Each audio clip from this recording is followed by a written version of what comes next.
व्यास धृतराष्ट्र संवाद। वैशंपायन जी कहते हैं, धृतराष्ट्र से ऐसा कहकर मुनिवर व्यास जी क्षण भर के लिए ध्यान मग्न हो गए। इसके बाद फिर कहने लगे, राजन, इसमें तनिक भी संदेह नहीं कि काल सारे जगत का संहार करता रहता है। यहाँ सदा रहने वाला कुछ भी नहीं है। इसलिए तुम अपने कुटुंबी कौरवों, संबंधियों और हितैषी मित्रों को इस क्रूर कर्म से रोको। उन्हें धर्मयुक्त मार्ग का उपदेश करो। अपने बंधु बांधवों का वध करना बड़ा नीच काम है, इसे ना होने दो। चुप रहकर मेरा अप्रिय ना करो। किसी के वध को वेद में अच्छा नहीं कहा गया है, इससे अपना भला भी नहीं होता।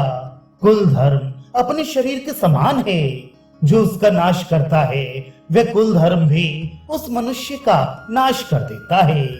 इस कुल धर्म की रक्षा तुम कर सकते हो, तो भी काल से प्रेरित होकर आपत्ति काल के समान अधर्म पथ में प्रवृत्त हो रहे हो।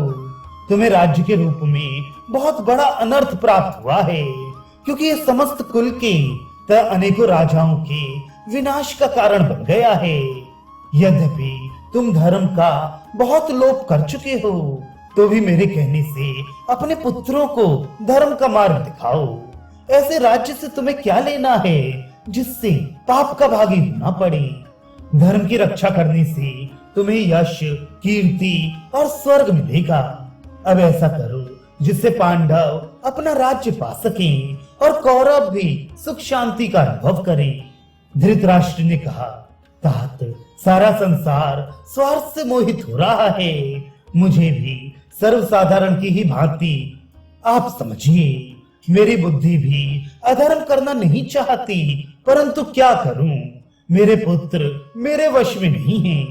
व्यास जी ने कहा, अच्छा, तुम्हारे मन में यदि मुझसे कुछ पूछने की बात हो तो कहो, मैं तुम्हारे सभी संदेहों को दूर कर दूंगा।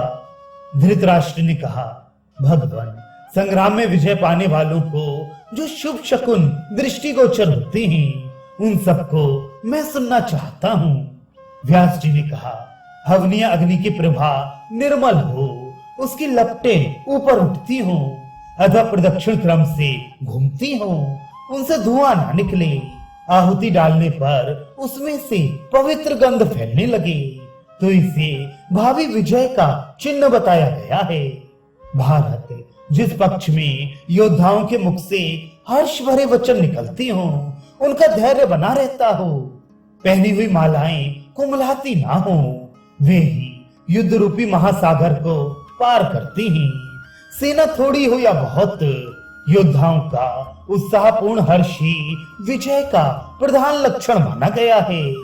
एक दूसरे को अच्छी तरह जानने वाली उत्साही स्त्री आदि में अनासक्त तथा दृढ़ निश्चय 50 वीर भी बहुत बड़ी सेना को रौंद डालते हैं।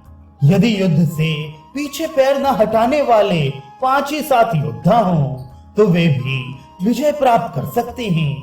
अतः सदा सेना अधिक होने से ही विजय होती हो, ऐसी बात नहीं है।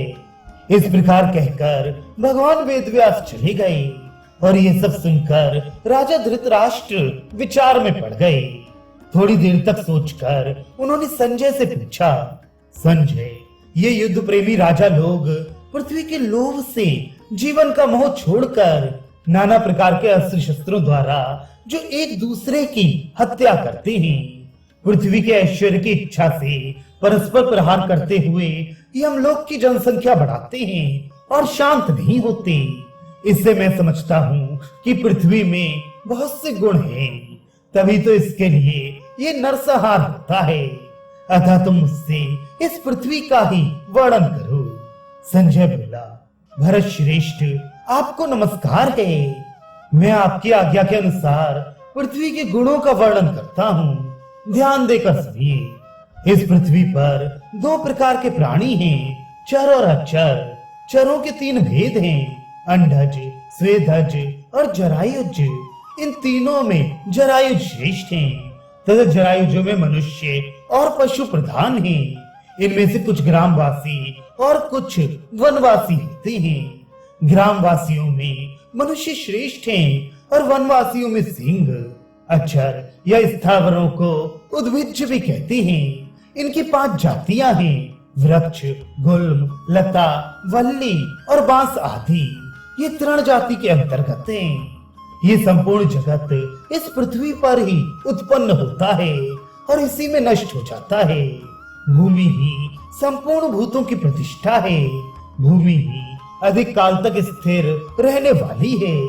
जिसका भूमि पर अधिकार है उसी के वश में संपूर्ण चराचर जगत है। इसलिए इस भूमि में अत्यंत लोभ रखकर सब राजा एक दूसरे का प्राणघात करते हैं।